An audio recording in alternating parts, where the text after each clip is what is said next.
Refrigerators and heat pumps are a lot like engines in that they involve work interactions with thermal energy and heat flow interactions. They're just kind of opposite of a heat engine. In fact, here's a simplified schematic of, maybe this is a refrigerator or something. So a lot of people think of refrigerators and they don't really understand how they work. They think that a refrigerator produces cool air, but it doesn't.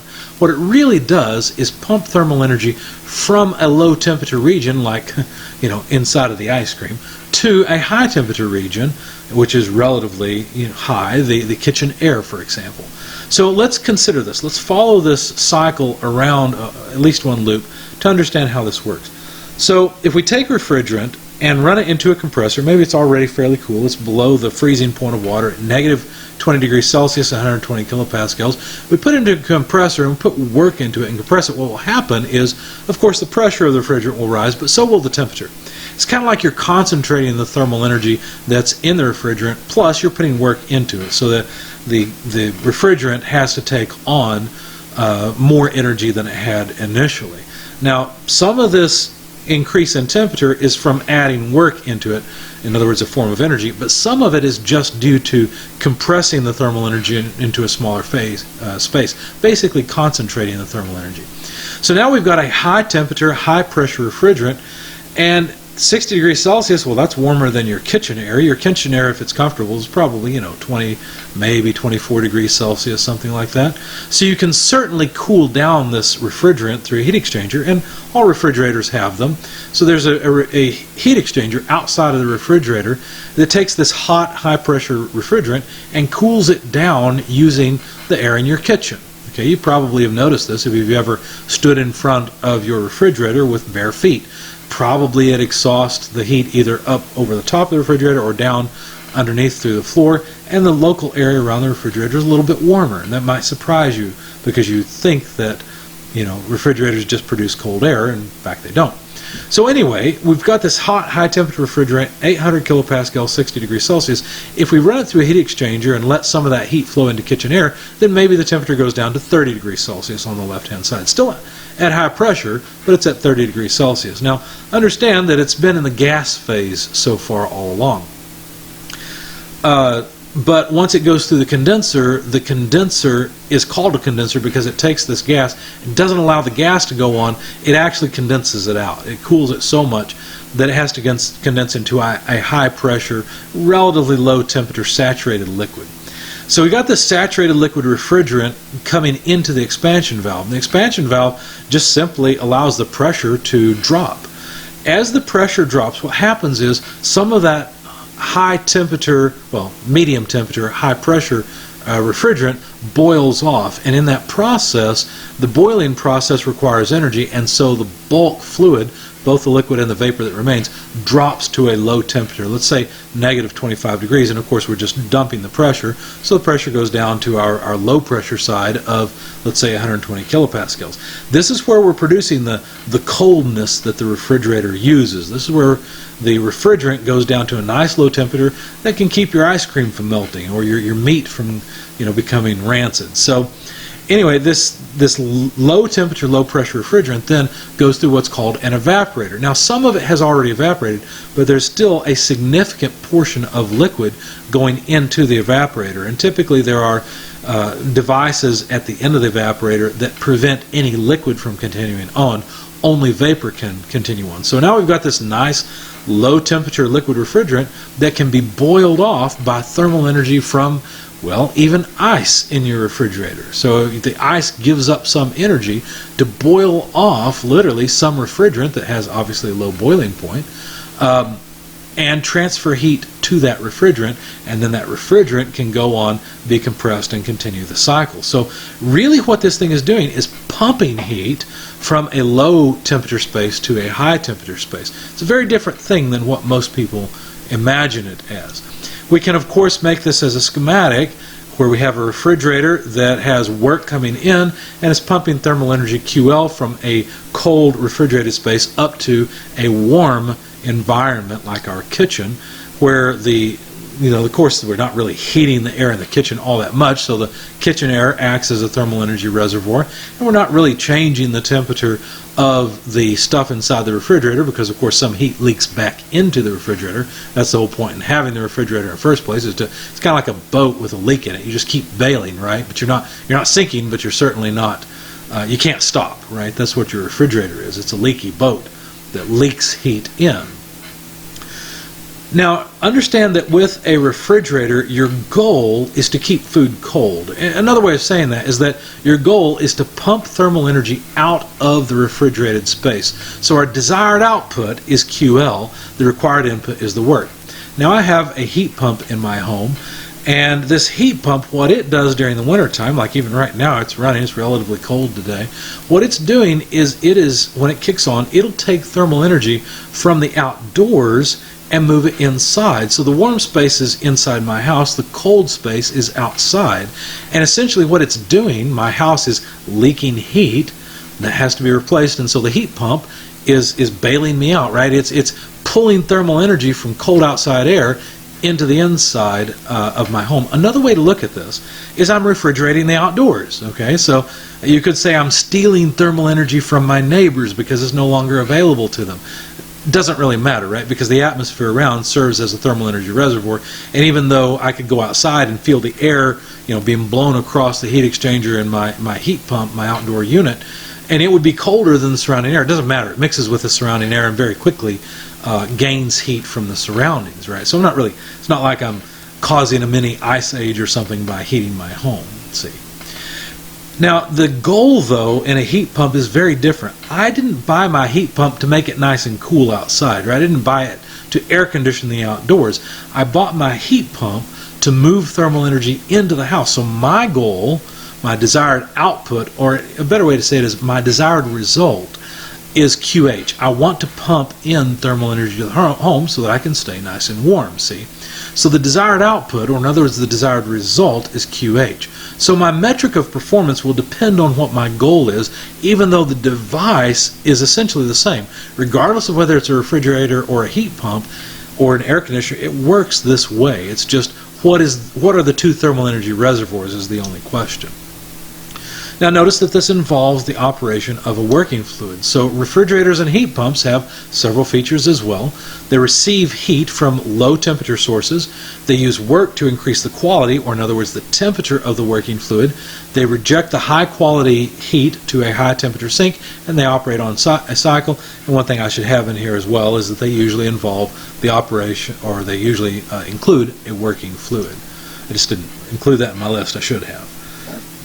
So on the left we've got our refrigerator, on the right we've got our heat pump, and we've got some schematic here to illustrate our goal is very different, right? We've got our food compartment we're trying to keep cold on the left hand side, but our house on the right hand side we're trying to keep warm. So the goal on the left hand side is Q.L, whereas on the right side it's QH. Now be careful here. The difference in the fact that one is power and the other is energy is not really important. We can talk about coefficients of performance and efficiencies of these things in terms of power ratios or energy ratios. Now let's make these a little bit more like a schematic. Let's make them a little more general, where we just have two thermal energy reservoirs where the goal of the refrigerator on the left is different than the goal of the heat pump on the right.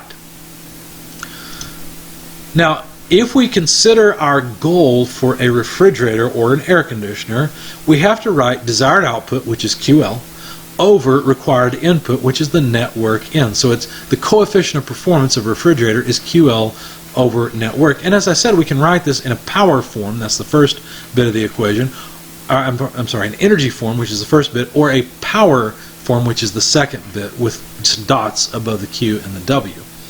But the goal for a heat pump is different, so we have to write the coefficient of performance for a heat pump, that's what that subscript HP stands for, as QH over network in, because our goal is to warm a space. We don't care how much we cool the outdoors, right? That doesn't matter. By the way, there are water heaters nowadays that use heat pumps rather than just electric elements, and the advantage of them is you're not just buying a certain amount of energy that is electricity and converting it to thermal energy in the water. Rather, what you're doing is using that work to pump thermal energy from the local air into the water, and they can be much more efficient because you get over 100% efficiency. Now that sounds strange, and that's why we say coefficients of performance and not efficiency for these devices, because it turns out you can actually move multiple units of thermal energy with a relatively small number of units of work. In other words, it's possible to take 1 unit of work and move 3 or 4 units of thermal energy. That is possible. That doesn't violate any laws in thermodynamics. So it's pretty common to have coefficients of performance greater than 1, which if we called it efficiency would look like efficiency is greater than 100%. And we're just giving a nod to the fact that that's simply not reasonable or possible. What we're doing here is not so much efficiency as it is using energy to move other forms of energy around. That's why these are called coefficients of performance. Now the net work that goes into either one of these devices is still the difference in the heat flows across the device by an energy balance around it. I mean, if it comes in as work and can only leave as heat, well then we have to combine the heat and the work together, and that's the heat flow going into the high temperature reservoir. So we could replace some terms, we could replace the net work terms in both coefficients of performance, perform some simplification, and just have the heat flow ratio across the heat pump or the refrigerator or air conditioner or whatever we happen to have. Now notice that air conditioners, freezers, ice machines, refrigerators, the goals of all these things, these devices, is to cool down something, and therefore we just refer to them all as refrigeration type units. A heat pump, on the other hand, even though it mechanically is often almost identical to the other devices, its goal is different, so we refer to that as a heat pump. Now one thing that may confuse you is I may often say that refrigerators and air conditioners and freezers and things do in fact pump heat. That's what they do, but in our common everyday language, devices whose goal is to cool something down, we call a refrigerator. If the goal is to heat something up, we call it a heat pump. Now, I'm not talking about electric coils and things, but things that use work to move thermal energy around. Now, these equations are really important. At this point, you ought to go back to the back of your book, or the back of this chapter, which is chapter 5, and note where these equations are. They're very important. I would highlight them. I would highlight the thermal efficiency equation that we talked about in the context of heat engines. Now understand, thermal efficiency has nothing to do with refrigerators and heat pumps. Okay, we don't use the concept of thermal efficiency here, because thermal efficiency is talking about the efficiency of converting thermal energy to work. Here we're talking about the performance of using work to move thermal energy. And there's a big difference between the two. Try not to confuse the two. Similarly, you would never compute a coefficient of performance for a heat engine. It just doesn't make any sense, right? They're unrelated topics. It's just these are backwards heat engines, okay? The second law was also stated by Clausius as follows. He said that it's impossible to make a device that operates on a cycle, sounds familiar, and produces no effect other than the transfer of heat from a low temperature body to a high temperature body. In other words, heat simply will not flow from low to high. That's the 0th law, actually. The second law says you can't make a device to make it happen, okay? You can never make a device where you could set your coffee cup in it and this device just passively collects thermal energy from the surroundings and warms up your coffee cup that way. That's why when you take your coffee cup and it's cold and you put it in the microwave, right? Well, it might heat up your coffee, but it takes electricity to do it, right? It takes work to increase the thermal energy of your coffee. You can't make a microwave that operates with no power, in other words. So this is the Clausius statement of the second law, and at first glance you might look at this and say, well, the Kelvin-Plank statement had to do with heat engines, and it said that you can't take in thermal energy and convert it all to work. How is this the same thing? Because I promised you that this is the same statement essentially. Or I should say it's an equivalent statement to the Kelvin-Plank statement. Well, stick with me and I'll show you how the Clausius statement that says this is not possible is equivalent to the Kelvin-Plank statement. To do it, we have to do some experiments in our mind. We have to think about it. So, couldn't we, let's just say that Kelvin-Plank, they didn't know what they were talking about. They were wrong. Okay, let's just assume that's the case. And so we can make a heat engine that is 100% efficient. In other words, it doesn't reject any waste heat to any low temperature reservoir. All it does is take in an amount of heat and change it all into work. So you see in the left figure A, we've got a 100% efficient heat engine that breaks the Kelvin-Plank statement. Now, couldn't we take this heat engine and drive a refrigerator with it? In fact, an energy balance around that refrigerator would say, well, all the work that comes in plus the low temperature heat, QL, that comes in must combine and come out as a net amount of heat. Now, that amount of heat would be equivalent to the original heat flow into the heat engine plus the heat flow into the refrigerator from the low temperature source, right? So, because again, we're not trying to say that energy is not conserved, we're just saying that the second law is wrong, and we figured out a way to make a heat engine that's 100% efficient. So the heat flow into the high temperature reservoir from the refrigerator is equal to QH from the high temperature reservoir plus QL. Now, in your mind, put your hand over the heat engine and the refrigerator and just forget about the details. Just combine those into one device, as you see on the right-hand side. Well, the high temperature flow QH would cancel with the portion of QH that's going up into the high temperature reservoir. Those two are equal, so they would simply cancel. And what we would find is a refrigerator, just like on the right-hand side, that has no effect other than QL naturally flowing from low temperature to high temperature. Now, notice that on the left-hand side, figure A breaks the Kelvin-Plank statement, but it is exactly equivalent to breaking the Clausius statement. Here's another way to say it. If you believe that thermal energy will never passively flow from cold to hot, because we can't figure out a way to make a device that does that, and we believe that we never will be able to, if you believe that, which you probably do, then you also believe that there must be some waste energy come out of a heat engine. It has to be. There's no other way about it, because these two statements are equivalent. They're the same thing. There's no real difference between them. So if you believe that heat doesn't flow from cold to hot on its own, and not only that, but we can't make a device to make it flow from cold to hot on its own, then you also believe it's equivalent to saying that we can't take in thermal energy and convert it all to work. We absolutely have to take some of that thermal energy and throw it away. There's no other way around it. Okay, so what this says is that you believe that there's no such thing as a 100% efficient heat engine. We have to throw away some QL, and that lack of 100% efficiency has nothing to do with friction. Now, this is where we part ways with the free energy people, right? So far, we've kind of agreed with them, right? If you can get friction out of an engine, yes, you can make that engine perform better. And what we're going to discover later is we can know more than they know, because there are other reversibilities. But here we significantly part ways, saying there's no way to take thermal energy and convert it all into work. It simply cannot be done. So there are two different kinds of perpetual motion machines that we'll talk about. There's perpetual motion machines of the so-called first kind, which violate the first law. So first kind goes with first law.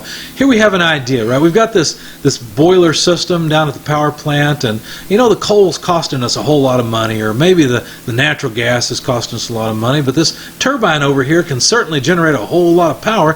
So why don't we just take some of the power off the generator and use it through a resistance heater to fire the boiler, right? Why not? And then that boiler will, heat up the water, it'll go through the turbine, and it'll just keep going, and we'll make energy here. We won't have our problem of purchasing coal or natural gas anymore, and this will be green, this will be wonderful, right? Well, would that work?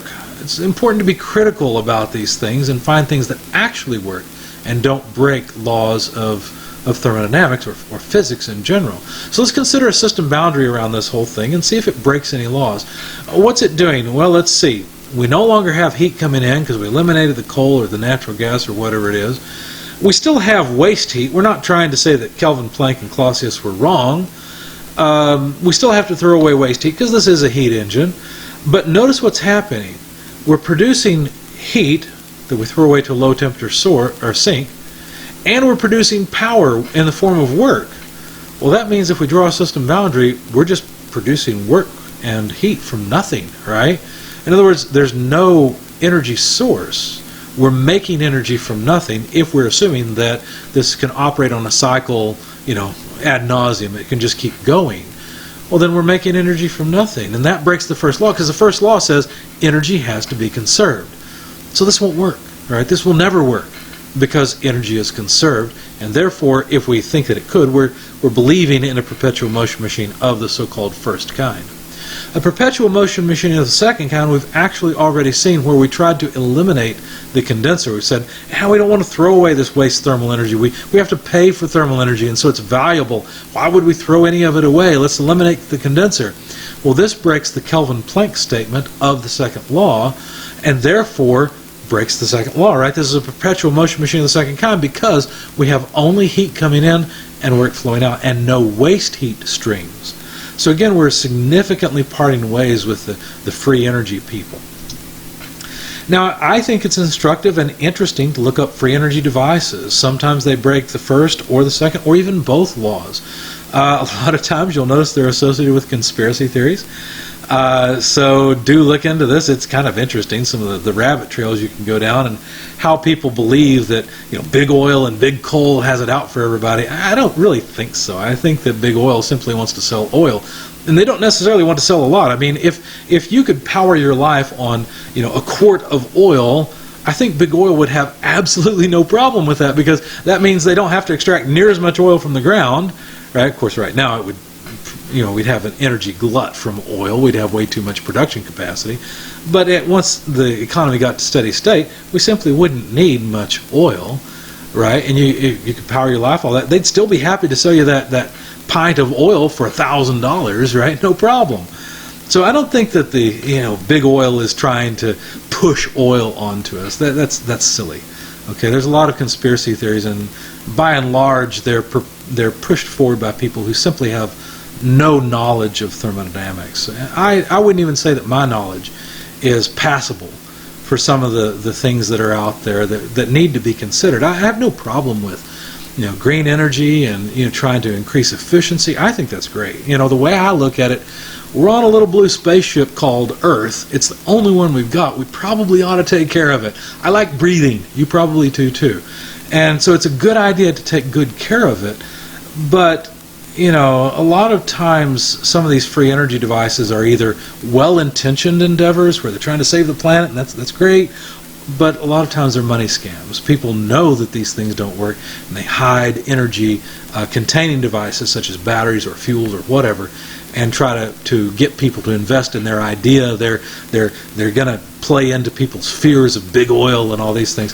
I highly recommend, if you don't like oil, you should learn something about it. There's nothing wrong with not liking oil. I have no problem with that. I like solar energy. I like wind energy when they're used properly. They're not appropriate everywhere. There are problems with them that need to be considered. When somebody gives you a miracle cure, you should be suspicious of it. There's always pros and cons to everything. Oil notwithstanding, coal too, gasoline, diesel, all these things. In fact, I've often told my friends that probably gasoline would be regulated as a toxic substance if it just weren't so darn useful in our cars, right? You probably couldn't get your hands on it because it actually has a whole lot of stuff that'll kill you and cause cancer and all kinds of problems. I don't like the smell of gasoline. I know what it can do to me. Now, to be fair, it doesn't really cause too many problems. It's not like it's a ridiculous health hazard. But notice, you don't go into a garage to fill your car. It's always open air, right? I suppose there may be some somewhere, but they'd probably be very large and well-ventilated garages, because you don't want to breathe in concentrated gasoline fumes. Anyway, I do recommend doing a YouTube or a Google search for free energy. You'll find all kinds of crazy, interesting things. And sometimes you might find devices where you look at it and you say, it seems like that ought to work. And a lot of times these are mechanical devices that seem quite clever and interesting. I'm not going to tell you not to go look at them. You should look at them. You should try to understand why they won't work.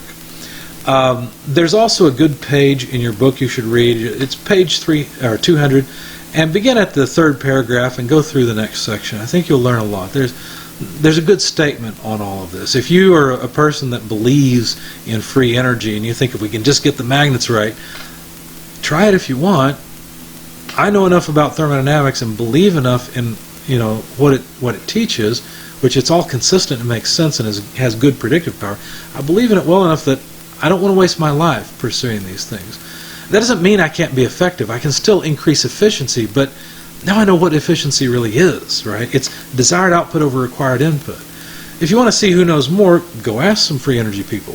What is efficiency? How do you define it? And a lot of people will really struggle to define it, but there are some good ideas out there, and that's one of them, and I hope you'll take hold of it and consider it.